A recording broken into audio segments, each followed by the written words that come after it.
اللہ اکبر اللہ اکبر۔ میرے عزیزو، اس لعنت نے لاہور کے اندر میں آج سے 2 سال پہلے پاک عرب ٹاؤن کے اندر گجو بندے کے ساتھ پاک عرب ٹاؤن میں ایک مکان کا افتتاح کرنے گیا، پھتا کاٹنے کے لیے گیا۔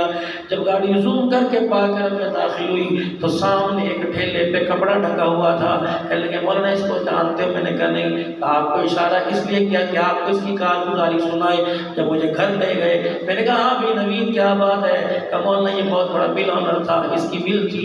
آہستہ آہستہ اللہ اوپر پلٹا کھایا، پتہ نہیں کون سی غلطی میں پکڑ آیا، پتہ نہیں اللہ کی طرف سے کون سے امتحان آیا۔ ایک وقت ایسا ہے یہ سائیکل کے قابل نہ رہا، یہاں ٹھیلا لگانے پر مجبور ہو گیا۔ بھلے وقتوں کے اندر بچے کی نسبت کر رکھی تھی فلانے گھر کے اندر، اب اس حالت کے اندر گیا۔ یہ حالت تو نہیں تھی جس حالت میں مغنی کر کے آیا تھا، یہ حالت تو نہیں تھی۔ اس حالت میں گیا اور جا کے کہنے لگا ہاں دل رکھ کے بتاؤ کب دودھ برات لے کے آؤ گے؟ انہوں نے کہا برات بعد میں لے کے آئیں گے، یہ 2 صفوں کا کاغذ لے جا، ان پر پورا اترے گا تو برات لے کے آ جائیں گے۔ گھر جا کے پڑھا، 2 صفوں کے اوپر جہیز کی ساری ڈیمانڈ لکھی ہوئی تھی۔ اگلے دن آیا، بیسمنٹ کے اندر چلا گیا، پنکھے کے ساتھ پھندا لٹکایا اور اپنے آپ کو پھانسی دے کر اپنی حرام موت اپنے آپ کو ہلاک کر کے مر گیا۔ جب اسے پنکھے سے نیچے اتارا تو نیچے ان 2 پرچوں کے ساتھ ایک پرچہ لکھا ہوا تھا، اس پہ لکھا تھا بیٹی اپنے باپ کو معاف کر دینا۔ اللہ اکبر، مجھے کیا پتا تھا تیری ڈولی اٹھانے کے لیے اللہ اکبر مجھے حرام موت مرنا پڑے گا۔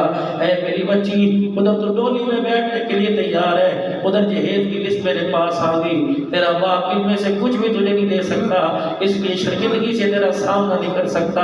اے میری بچی، ہمیشہ ہمیشہ کے لیے تیرا باپ آنکھیں بند کر کے تیرے سے دور ہو کے جا رہا ہے۔ یہ ایک گھر کے اندر نہیں، ہمارے گاؤں دیہاتوں کے اندر رواج ہے، مسجدوں کے اندر اعلان ہوتا ہے اور مسلمانوں ساری برادری والوں فلانے دے کر آ کے فلانے کا جہیز دیکھ لو۔ تو نے دیا، اس نے لیا، دکھا کیوں رہا ہے؟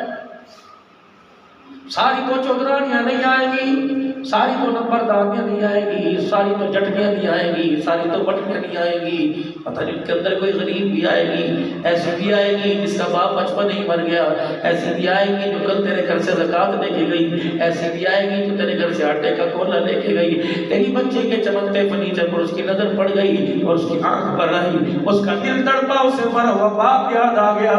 اگر خدا کا قہر زمین پر آ جائے تو اللہ تیری امیر بیٹی کو بھی یہ جہیز استعمال کرنے کا موقع نہیں دے گا۔ بلکہ ہم نے تو کلمہ اس نبی صلی اللہ علیہ وسلم کا پڑھا، آپ نے فرمایا خدا تجھے 4 پیسے دے، اپنا مکان بنانے میں خیال کریو، خبردار تیرے دائیں طرف تیرے بائیں طرف یعنی آسے پاسے کوئی غریب رہتے ہو، اپنے مکان کی دیواریں اتنی اونچی نہ بنانا کہ غریب کی قدرتی ہوا ہو جائے۔ گرمی کے موسم میں وہ اپنے ٹیمر پلوں سے یوں کر کے پنکھا چل لے، اس کے چھوٹے چھوٹے بچے کے ابا ہوا کیوں نہیں آتی؟ اب اتر جاتی دیوار، کھڑی ہوا رک گئی۔ اللہ فرماتے ہیں اگر تو غریب کی ہوا روکے گا تو یہ نہ ہو قبر کے اندر جنت کی ہوا تیری روک دی جائے۔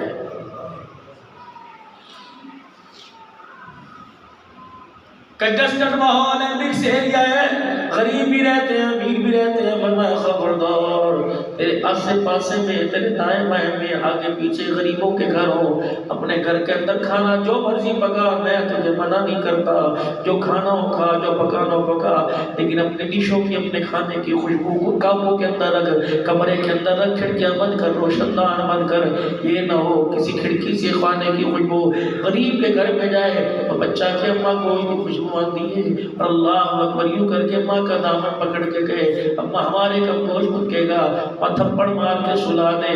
یہ نہ ہو وہ ایک مرتبہ تھپڑ مار کھا کے سو گیا، تیرے گھر میں تیری نسل کو باپ کا سایہ اٹھ جانے کے بعد بہت تک تھپڑ ہی محلے میں پڑتے رہے۔